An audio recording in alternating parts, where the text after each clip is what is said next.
Hello fans! Ready for today's news? Don't forget to subscribe and leave your like on the video. Let's go. The Grizzlies had a lackluster trade deadline compared to some of their Western Conference rivals, but it looks like it wasn't due to a lack of trying. A reported trade offer was made by Memphis to the Brooklyn Nets for wing Mikal Bridges, who they just acquired thanks to the Kevin Durant trade. Many assumed that Bridges could be moved in a secondary trade to accumulate even more assets, but he is still a young enough player that it would make sense to keep him as well. They decided he was more valuable to them as a player than as a trade piece, turning down the Grizzlies' reported offer of 4 first-round picks.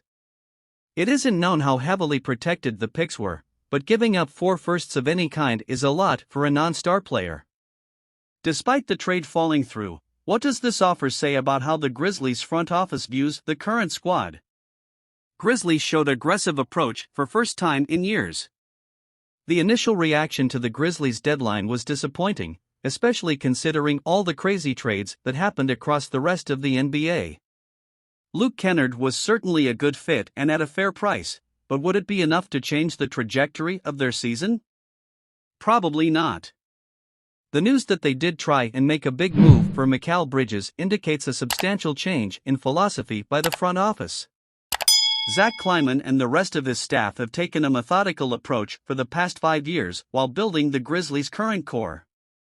Draft capital has been very important to them because of that philosophy.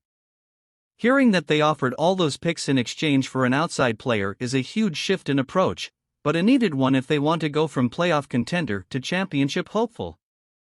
Even though it didn't happen this time, it will hopefully mean that the Grizzlies are willing to be more aggressive this offseason. I don't want to count them out this year quite yet, but between their recent performance and the rest of the West loading up for the playoffs, it will be a steep hill to climb. No matter how things play out though, the Grizzlies will always be fun if nothing else. That's it for today. Don't forget to subscribe and like. Until next time.